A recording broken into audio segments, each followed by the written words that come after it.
పవన్ కళ్యాణ్ గురించి ఒక మాట అన్నాడు, ఎమ్మెల్యేకి తక్కువ కార్పొరేటర్కి ఎక్కువ అని. సో దాన్ని మనం ఏ విధంగా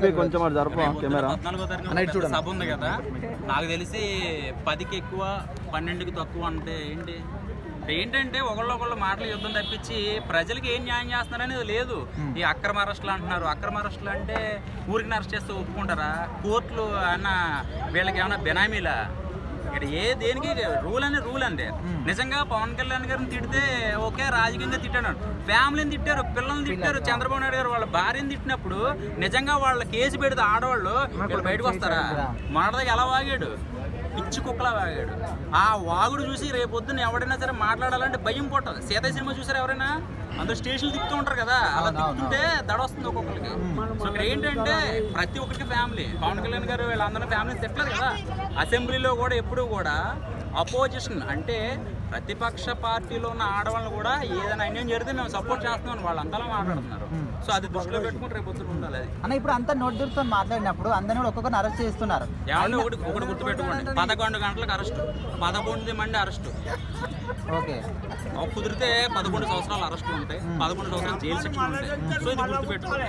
అంటే ఇప్పుడు రానున్న రోజుల్లో ఒకవేళ వైసీపీ గవర్నమెంట్ ఫామ్ అయితే మళ్ళీ వాళ్ళకి రివెంజ్ స్టార్ట్ చేస్తారు కదా? రివెంజ్ కంపల్సరీగా ఉంటుందండి. ఇప్పుడు 5 అరెస్టులు జరుగుతున్నాయి. ఒకవేళ కూటమి ప్రభుత్వం 4 సంవత్సరాల తర్వాత ఓడిపోతే కనుక మనుషులు లేపేస్తారు. ఇంకెవడో బతకడు. ఇంకా ప్రజలు ఇంకా బతకడానికి కూడా కష్టం. ఏదైనా మాట్లాడాలన్నా కూడా భయం అన్నమాట. ఎందుకంటే ఓట్లు వేసేటప్పుడు మాత్రం బాగా దగ్గర ఉండించక అమ్మ బొమ్మ అని చెప్పి తల మీద చేతులు వేసి ఓట్లు వేయించుకుంటారు. అంటే ఇప్పుడు కక్ష రాజకీయాలు నడుస్తున్నాయి అనుకోవచ్చు ఆంధ్రప్రదేశ్ లో? అంటే కక్షపూరితమైన రాజకీయాలు నడుస్తున్నాయి అనుకోవచ్చు ఆంధ్రప్రదేశ్ లో? అంటే కక్షపూరితమైన రాజకీయం నడుస్తుంది అనుకోవచ్చు. కక్షపూరిత రాజకీయాలు అయితే చేయట్లేదని చెప్పారు అందరూ కూడాను. సో ఇక్కడ వాళ్ళు తీసుకునే పద్ధతి మాట్లాడాలంటే అక్కడ ఫ్యామిలీని తిట్టారు, వేరే వేరే కేసులు పెట్టారు. సో ఇప్పుడు ప్రభుత్వం ఉంది కాబట్టి వాళ్ళ తరపున ఉంది కాబట్టి న్యాయం. అలా అని వీళ్ళు తిట్టారు కదా, ఎవరు అంటే జనసేన వాళ్ళు, టీడీపీ వాళ్ళు తిట్టారు కదా వైసీపీ వాళ్ళు. సో వాళ్ళ సైడ్ నుంచి వాళ్ళు ఎందుకు పెట్టట్లేదు కేసులు? తిట్టారు కానీ ఇంట్లో ఆడవాళ్ళని తిట్టలేదు, పిల్లలు తిట్టలేదు కదా, అసభ్యకరంగా మాట్లాడలేదు కదా, ఒక సినిమాని స్క్రిప్ట్ గా రాసుకుని ఏం తిట్టలేదు కదా. సో అది పర్సనల్ గా వెళ్ళింది కాబట్టి ట్రీట్మెంట్ ఇలా ఉంది. దడ పుట్టిస్తున్నారు అనమాట. దడ పుట్టేస్తుంది రేపు పొద్దున ఒక్కొక్కడికి.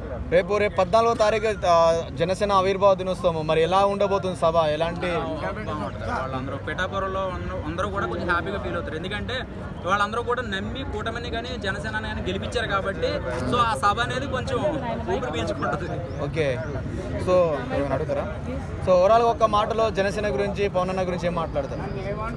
ఒక 4 సంవత్సరాలు ఇంకా పదవులు ఉన్నారు కాబట్టి వాళ్ళందరికీ కూడా గవర్నమెంట్ ఉంటుంది కాబట్టి ఆ 4 సంవత్సరాలు ఏదైతే అమలు చేశారో అవన్నీ కూడా జాగ్రత్తగా ప్రజల్ని డిసప్పాయింట్ చేయకుండా ఉంటే కనుక మళ్ళీ వీళ్ళే కూటమి ప్రభుత్వం వస్తుంది.